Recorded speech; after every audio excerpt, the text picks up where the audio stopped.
कृष्णा कृष्णा कृष्णा हरे हरे, हरे राम राम राम हरे हरे।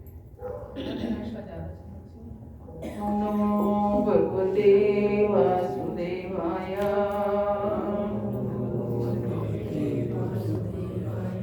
ओम नमो भगवते वासुदेवाय।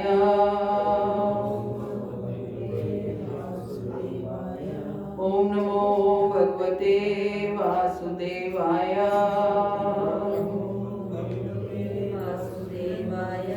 नारायणं नमस्कृत्य नरं चैव नरोत्तमं देवीं सरस्वतीं व्यासं ततो जयमुदीरये। नष्प्रायेषु भद्रेषु नित्यं भागवत सेवया भगवती उत्तम श्लोके भक्तिर्भवति नैष्ठिकी।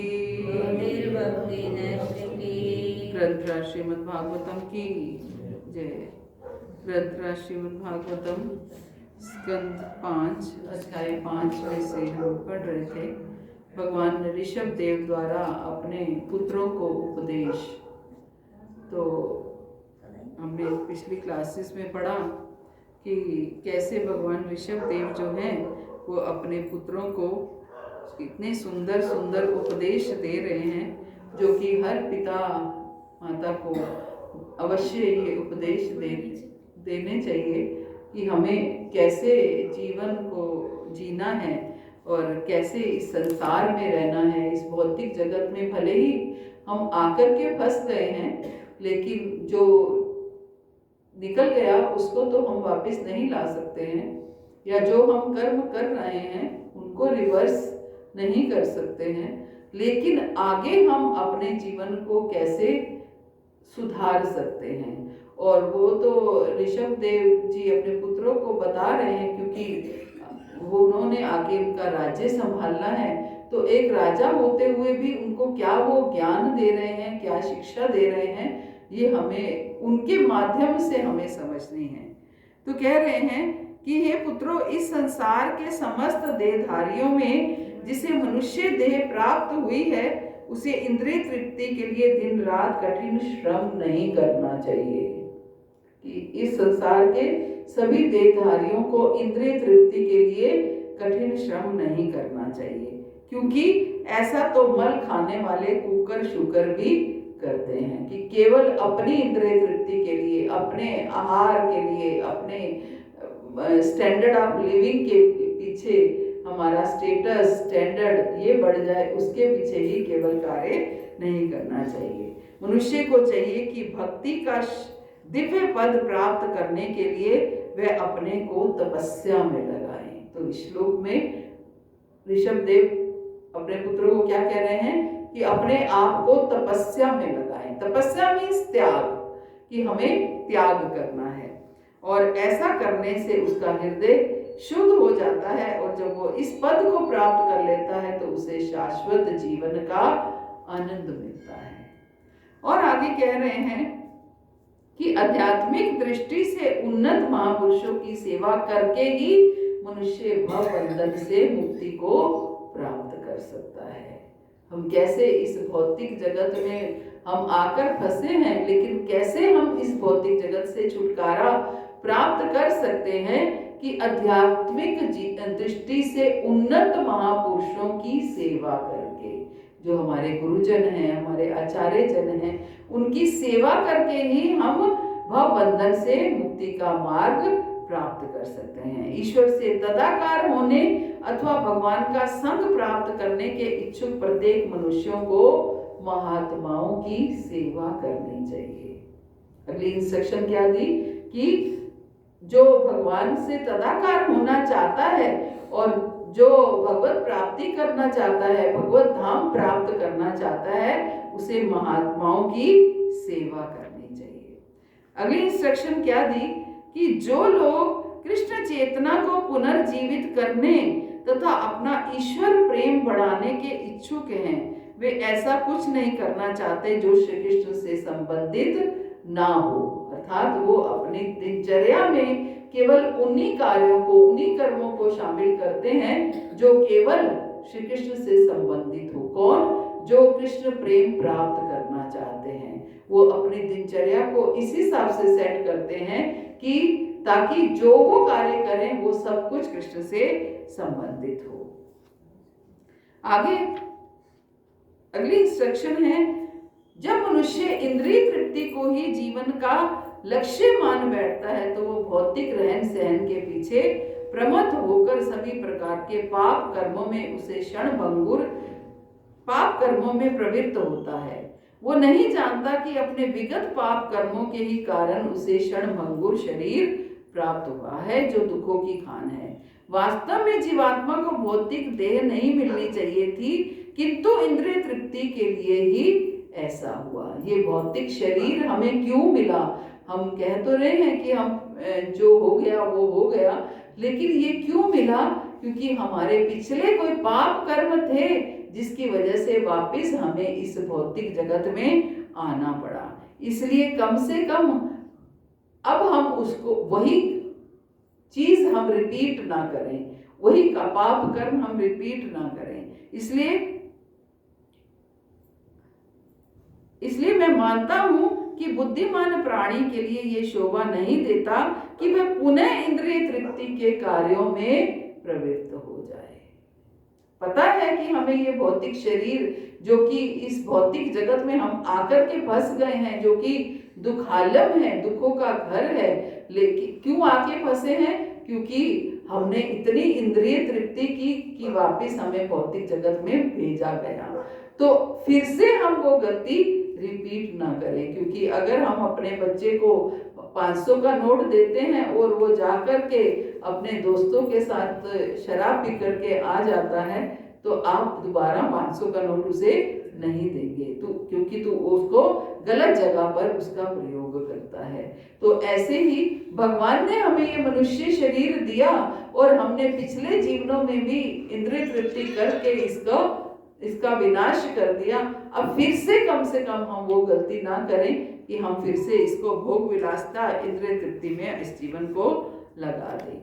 आगे क्या कहते हैं, जब तक जीव को आत्म तत्व की जिज्ञासा नहीं होती तब तक उसे अज्ञान जन्य कष्ट भोगने पड़ते हैं और उसकी पराजय होती रहती है। कर्म का फल पाप अथवा पुण्य कुछ भी हो सकता है। यदि मनुष्य किसी कर्म में व्यस्त रहता है तो उसका मन सकाम कर्म में रंगा हुआ कहा जाता है।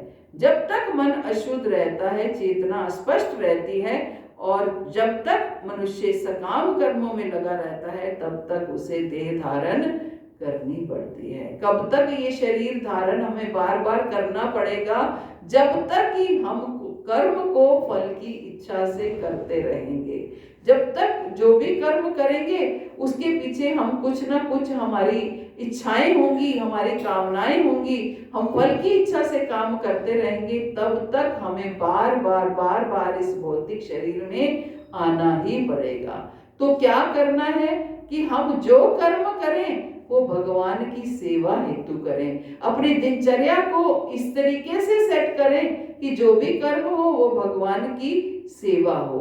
अकर्म को ही कर्म बना लें कि हमारा कर्म केवल वही होना चाहिए जो भगवान की सेवा है, इसके अलावा कोई कर्म होना ही नहीं चाहिए। ये ऋषभदेव अपने पुत्रों को समझा रहे हैं और अपने पुत्रों के माध्यम से हम सबको समझा रहे हैं। आगे आज के श्लोक में क्या कहते हैं, जब जीवात्मा तमोगुण से आच्छादित रहता है तो वह ना तो आत्मा को और ना परमात्मा को समझता है। जब जीव क्या होता है, तमोगुण में होता है, तो उसको ये समझ में नहीं आती है कि मैं शरीर नहीं हूं, मैं आत्मा हूं। वो अपने आप को पूरा जीवन शरीर ही समझता रहता है। तो शरीर समझते हुए तो जब हम अपने आप को शरीर समझेंगे तो कार्य किसके लिए करेंगे? शरीर के लिए ही करेंगे। जब तक अपने आप को आत्मा नहीं समझेंगे तब तक हम आत्मा के लिए कार्य नहीं करेंगे। जब तक अपने आप को शरीर समझते रहेंगे तब तक अगर हम भक्ति भी करते हैं तो वो भी शरीर के लिए करते हैं, अपनी भौतिक इच्छाओं की पूर्ति के लिए। यहाँ जाओ, जल चढ़ाओ, वहां आज अगर लोग इतनी भारी संख्या में कुंभ स्नान के लिए जा रहे हैं तो वो भी किसके लिए जा रहे हैं?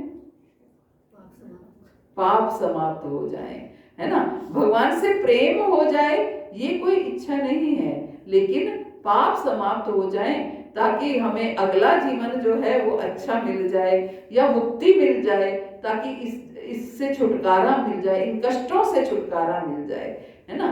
फिर भी भगवान की सेवा, भगवत प्राप्ति ये लक्ष्य नहीं है। तभी वैष्णव लोग जो है वो कम इस तरफ जाते हैं। लेकिन हाँ ठीक है, इतने सालों बाद ये हुआ है तो वो भी साथ में भीड़ में शामिल हो रहे हैं, वो बात अलग है। लेकिन वैष्णवों के लिए ये कुंभ स्नान कोई बहुत ज्यादा महत्वपूर्ण नहीं है, क्योंकि उनका लक्ष्य कुछ और है। उनका लक्ष्य प्रेम प्राप्त करने का है, उनका लक्ष्य मुक्त होने का नहीं है, उनका लक्ष्य पाप समाप्त करने का नहीं है, उनका लक्ष्य केवल और केवल प्रेम प्राप्त करने का है। तो ठीक है, अगर इस भीड़ में अगर पाप भी समाप्त हो जाते हैं, भक्त लोग अगर जाते हैं तो केवल वहां की रज लेने के लिए जाते हैं। स्नान किस में करना है? जल में तो करना ही है, रज में स्नान करना है। वहां इतने बड़े बड़े भक्तों के चरण पड़े हैं, उस रज में इतने बड़े बड़े भक्तों के, संतों के, महापुरुषों के, साधुओं के चरण पड़े हैं जिन्होंने अपना पूरा जीवन भगवत समर्पित किया है। तो उनके चरण रज लेने के लिए भक्त लोग वहां पर जाते हैं। इसलिए बहुत से लोग जल वहां से मंगवा करके स्नान कर रहे हैं, तो इससे कोई लाभ होने वाला ज्यादा नहीं है। हाँ, रज मंगवा करके उसमें स्नान कर सकते हैं। तो इसलिए जब जीवात्मा तमोगुण से आच्छादित रहता है तो वह ना तो आत्मा को और ना परमात्मा को समझता है। तो जब तक आत्मा को नहीं समझेगा तो परमात्मा को भी नहीं समझेगा, और उसका मन सकाम कर्म के वशीभूत रहता है। जब तक हम अपने आप को आत्मा नहीं समझेंगे, अपने आप को शरीर समझते रहेंगे, तो हम हर कार्य के पीछे ये सोचेंगे कि इसको करने से मुझे क्या मिलने वाला है। हर कर्म को करते हुए ये सोचेंगे कि इसको करते हुए मुझे क्या मिलेगा। ये नहीं सोचेंगे कि इस कर्म से हर कर्म को करते हुए सोचना है, जरूर सोचना है, लेकिन ये नहीं सोचना है कि इस कर्म को करते हुए क्या मिलने वाला है। क्या सोचना है? क्या इस कर्म को करने से मेरे ठाकुर प्रसन्न होंगे या नहीं होंगे। ये सोचना, काम वही करना है। हर कर्म को करने से पहले सोचना है, उसके ऊपर थॉट देना है। लेकिन क्या थॉट देना है? जो भौतिक, हमें ये थॉट नहीं देना है कि इस कर्म को करने से हमें मिलने क्या वाला है, क्या फल मिलने वाला है। क्या सोचना है, क्या विचारना है कि इस कर्म को करने से क्या मेरे भगवान प्रसन्न होंगे या नहीं होंगे। और क्या कह रहे हैं? अतः जब तक उसकी मुझ वासुदेव में प्रीति नहीं होती तब तक उसे देह बंधन को स्वीकार करने से छुटकारा नहीं मिल सकता। जब तक उसकी मुझ वासुदेव से प्रीति नहीं होती, ऋषभ देव जी कह रहे हैं, मुझ वासुदेव से, जब तक जीवात्मा की मुझ वासुदेव से प्रीति नहीं होती तब तक उसे देह बंधन से छुटकारा नहीं मिलता। इसका मतलब हम कुछ भी कर लें, हम मुक्ति की तरफ भागते रहें, लेकिन जब तक भगवान से प्रेम नहीं होगा तब तक देह बंधन से छुटकारा नहीं होगा। लक्ष्य क्या है? भगवान से प्रेम करने का लक्ष्य है। हमें हर समय भगवान से प्रेम करने के बारे में सोचना है कि क्या मेरे इस कर्म से जो हम कर्म कर रहे हैं, रोज की दिनचर्या के कर्म भी, जो मैंने ये समय, जो भगवान ने मुझे इस मनुष्य जीवन का समय दिया है, उस मनुष्य जीवन के समय को मैंने जहां लगाया है, वो समय मेरा जहां लगा है, उस समय को मैंने, उस समय से मुझे भगवान से प्रीति होगी या नहीं होगी। वो जो समय मैंने जहाँ लगाया है उससे मेरे भगवान प्रसन्न होंगे या नहीं होंगे, क्योंकि भगवान प्रसन्न होंगे तो वो हमें प्रेम प्रदान करेंगे। कोई भी व्यक्ति हो, अगर वो आपसे प्रसन्न है तो भी वो आपको प्रेम प्रदान करेगा। अगर वो आपसे प्रसन्न नहीं है तो आपको प्रेम नहीं करेगा। आपसे प्रसन्न है तभी वो आपसे प्रेम करेगा। इवन कभी कभी तो ऐसा भी देखने में आता है कि अगर माता पिता का बच्चे से खुश नहीं होते हैं तो भी उनका प्रेम कम होने लगता है बच्चों से, है ना। अगर बच्चा मान लो बिगड़ गया है, बहुत गलत संगत में चला गया है, वो गलत कार्य करने लगता है, तो भी माता पिता का प्रेम उस बच्चे के प्रति कम होने लगता है, क्योंकि वो उनके कहे अनुसार नहीं चल रहा है ना। तो ऐसे ही भगवान का है। तो हमें अपना हर कर्म भगवान सोच करने से पहले ये ना सोचे कि ये कर्म हम इस कर्म को करने से कौन सा फल प्राप्त होगा। सोचने का नजरिया बदलना पड़ेगा कि हर कर्म को करने से पहले क्या सोचना है कि इससे मेरे भगवान प्रसन्न होंगे या नहीं होंगे। उससे क्या होगा, धीरे धीरे धीरे धीरे हमारी दिनचर्या में से वो कर्म डिलीट होने शुरू हो जाएंगे, निकल जाएंगे, जिससे भगवान प्रसन्न नहीं होंगे। अब पता कैसे चलेगा कि किस कर्म से भगवान प्रसन्न होते हैं और किस कर्म से भगवान प्रसन्न नहीं होते? पता चलता है कि नहीं पता चलता? चलता है। हर कर्म से पहले हमें अवश्य पता चलता है कि ये करने से मेरे भगवान प्रसन्न होंगे या नहीं होंगे, है ना। हृदय में बैठे परमात्मा हमारा और चेत गुरु के रूप में हमारा मार्गदर्शन करते रहते हैं कि हाँ, ये करने से भगवान प्रसन्न होंगे और ये करने से भगवान प्रसन्न नहीं होंगे।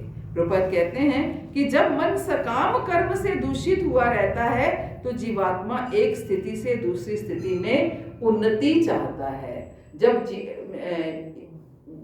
जीव के हृदय में केवल भौतिक इच्छाएं होती हैं तो फिर वो क्या करता है, उन्नति चाहता है। उन्नति किसके लिए चाहता है? उन्नति चाहता है, अपनी भौतिक उन्नति चाहता है। अब मैं यहाँ, अब मेरे इस पोस्ट पे हूँ, अब मेरी प्रमोशन होनी चाहिए, अब एक बिजनेस है, दूसरा बिजनेस होना चाहिए, तो इस तरीके से वो प्रमोशन चाहता है। सामान्य रूप से प्रत्येक व्यक्ति अपनी आर्थिक स्थिति सुधारने के लिए दिन रात कठोर कर्म में संलग्न रहता है।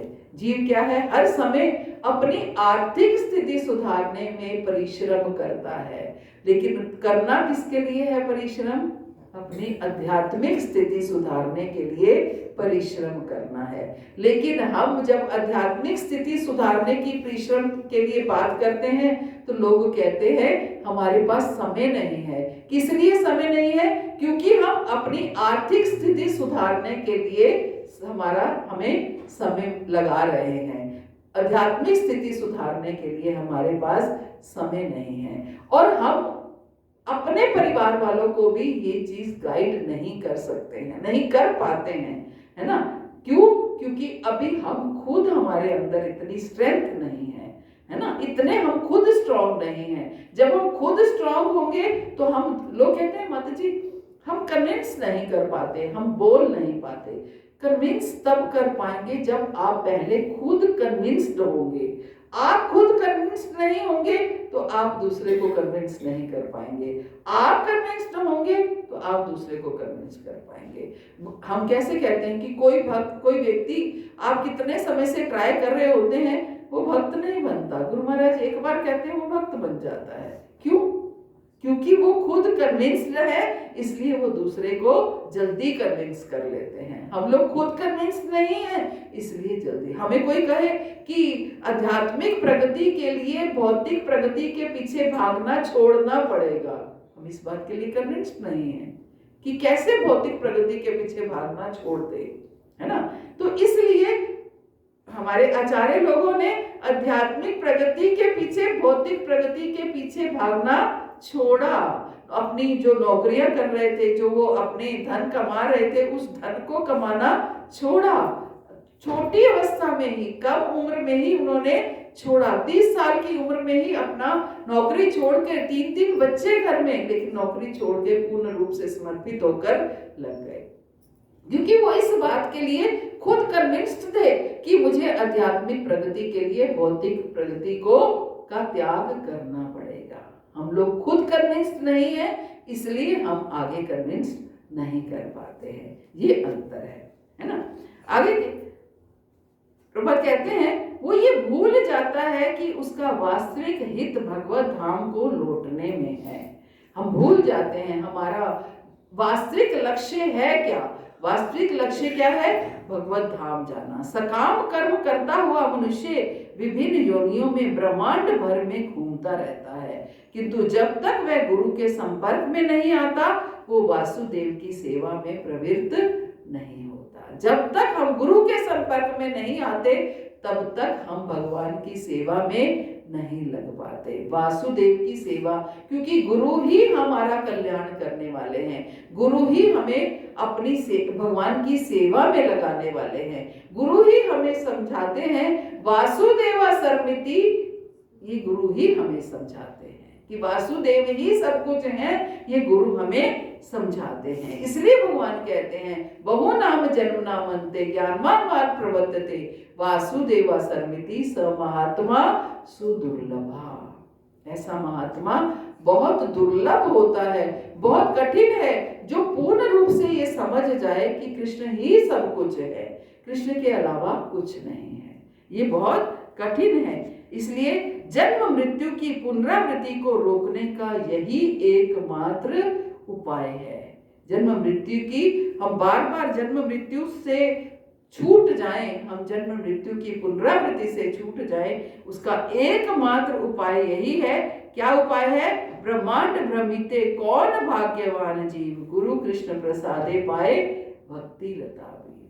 कोई भाग्यवान, पूरे ब्रह्मांड में भ्रमण करने से हमें ये पता चलता है कि कौन भाग्यवान जीव है, कौन है भाग्यवान, कौन भाग्यशाली है, जिसे गुरु और कृष्ण प्रसादे पाए भक्ति लता बीज। जिसको गुरु प्राप्त हो गए हैं, जिन्होंने जिसके गुरु ने उनके अंदर भक्ति लता का बीज जो डला हुआ था उसको प्रज्वलित कर दिया है, वो बहुत भाग्यशाली है। आजकल के समय में गुरु भी बहुत तरह के हैं।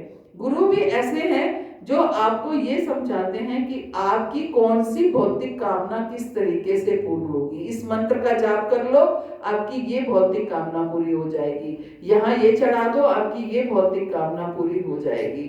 आपके दुख कट जाएंगे, आपके कष्ट कट जाएंगे, जीव भी खुश हो जाता है, मनुष्य खुश हो जाता है कि देखो हमारा वहां करने से, उन्होंने ये बताया, ये करने से हमारा कष्ट दूर हो गया। भाई कष्ट इस जीवन का दूर हो गया, मृत्यु का कष्ट आपका दूर नहीं हुआ। मरना आपको पड़ेगा ही, फिर से जन्मना आपको पड़ेगा ही, और बार बार इस जीवन में आकर कष्टों को सहना पड़ेगा ही। सतगुरु और गुरु ये दोनों अलग अलग चीजें हैं। हमें सतगुरु की शरण में जाना है। सतगुरु क्या है? सतगुरु वो है जो हमें सत की राह दिखाते हैं। गुरु तो कोई भी हो सकता है। गुरु हमें जो मृदंग बजाना सिखा रहे हैं वो भी गुरु है। जो जिसने हमें चलना सिखाया माँ, वो भी हमारी गुरु है। लेकिन जो हमें आज हमने इतनी पढ़ाई करी या जो भी सीखा जीवन में, जिसने सिखाया वो सब हमारे गुरु हैं। लेकिन सदगुरु कौन है? जो हमें भगवान के बारे में बताते हैं, जो हमें भगवान की शुद्ध भक्ति करना सिखाते हैं, जो हमें क्या समझाते हैं कि जीवन का लक्ष्य केवल और केवल कृष्ण प्रेम प्राप्त करना है। जो हमें ये समझाते हैं कि आप शरीर नहीं हैं, आप आत्मा हैं, इसलिए शरीर के कार्यों में मत लगे रहिए, वो कार्य कीजिए जिससे आपकी आत्मा का अपलिफ्टमेंट हो, आत्मा का उद्धार हो। और हाँ, शरीर के कार्य करने हैं, लेकिन उतने जितने की जिससे हमारी आत्मा को शरीर संभाल कर रख पाए, है ना, उतना ही हमें कार्य करना है। तो इस तरीके से ऋषभ देव अपने पुत्रों को समझा रहे हैं कि हमें कैसे कैसे इस जीवन को चलाना है और कैसे इस संसार में रहना है, रहने की विधि बता रहे हैं। एक तरह से कैसे इस संसार में अपने जीवन यापन को चलाना हरे कृष्णा। श्री प्रभुपाद की जय, गुरु महाराज की जय, आप सब भक्तों की जय। तो किसी का कोई प्रश्न हो या एडिशन हो तो कर सकते हैं।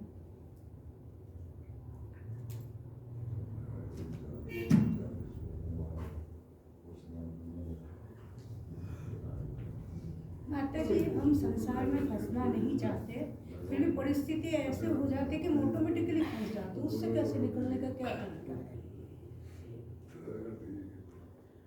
तो परिस्थिति ऐसी होती है कि आप ऑटोमेटिकली फंस जाते हैं, तो इसका मतलब हम निकलना नहीं चाहते हैं।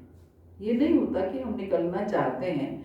अगर निकलना चाहते हैं तो हम किसी भी परिस्थिति को भेद करके निकल सकते हैं।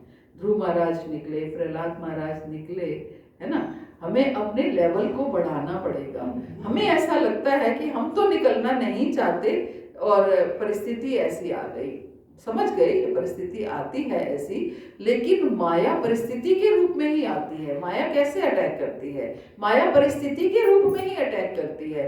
माया कोई आकर खड़ी थोड़ी हो जाएगी। माया परिस्थिति, आपकी परिस्थिति ऐसी बनी, हमारी परिस्थिति ऐसी बनी कि माया ने ही वो परिस्थिति बनाई कि अब देखती हूँ क्या करती है, अब देखती हूँ क्या करती है। माया ऐसी परिस्थिति बनाती है। क्या हम इसको भी भेद पा रहे हैं? क्या हम इसको भी भेद पा रहे हैं या नहीं भेद पा रहे, है ना। अब सुदामा की परिस्थिति कैसी थी सोचिए, है ना, कैसी परिस्थिति थी, लेकिन उस परिस्थिति के चलते हुए भी उन्होंने अपने वर्णाश्रम धर्म का पालन करते रहे। वो ब्राह्मण थे तो ब्राह्मण अपने ब्राह्मणत्व का उन्होंने पूर्ण रूप से पालन किया। तो उस परिस्थिति को भेदने के लिए भगवान ने उनकी पूरी मदद की। तो हम परिस्थिति जो भी आती है उसको भेदने के लिए हम ये सोचते हैं कि हम ही करेंगे इसको, लेकिन हम हमारी प्रयास में कमी रह जाती है, क्योंकि हम खुद भी, मैं वही कहते हैं, हम खुद 100% कन्विंस्ड नहीं हैं। ये हमें गलत फहमी है कि हम पूर्ण रूप से कन्विंस्ड हैं। हम खुद 100% कन्विंस्ड होंगे तो हम हर परिस्थिति को भेद पाएंगे, लेकिन खुद 100% कन्विंस्ड नहीं है, इसलिए हम हर परिस्थिति को भेद नहीं पाते हैं। हम जैसे हम कह देते हैं कि नहीं नहीं, संसार में रहते हुए ये तो करना ही पड़ेगा ना, ऐसा नहीं करेंगे तो कैसे होगा। हम खुद अपने आप को इस चीज में इन्वॉल्व कर लेते हैं। फिर बच्चों के साथ तो ये करना ही है ना। हम क्यों बच्चों के साथ इतने स्ट्रिक्ट नहीं हो पाते हैं, इतने गंभीर नहीं हो पाते हैं? क्योंकि परिस्थिति, हमारा अपना ही लेवल अभी उतना हायर नहीं है, हमारा भजन अभी इतना स्ट्रॉन्ग नहीं है कि हम हर परिस्थिति को भेद पाए, है ना। तो हर परिस्थिति को भेद सकते हैं अगर हम शुद्ध भक्ति की तरफ बढ़ते हैं तो। जब वर्णन का ज्ञान होगा माता जी तभी तो कर पाएंगे। बिल्कुल बिल्कुल। ज्ञान भी हो तो भी कहीं ना कहीं हमें, हमारे अंदर इंद्रिय तृप्ति की लालसा है। इस चीज को हमें स्वीकार करना पड़ेगा कि कहीं ना कहीं हमारे अंदर, भले ही हाँ वो बात अलग है कि परसेंटेज कम हो गई है, लेकिन है, अभी भी है, अभी भी हमारे अंदर इच्छा है, किसी ना किसी चीज की इच्छा है, मान की, सम्मान की, धन की, प्रतिभा की, किसी ना किसी चीज की इच्छा है। हरे कृष्णा। श्री प्रभुपाद की जय, गुरु महाराज की जय। वांछा कल्पतरुभ्यश्च कृपा सिंधुभ्यश्च पतितानां पावनेभ्यो वैष्णवेभ्यो नमो नमः। अनंत कोटि वैष्णव वृंद की जय। जगतगुरु श्री प्रभुपाद की जय। परम करुणा में गुरु महाराज की जय। सब भक्तों की जय।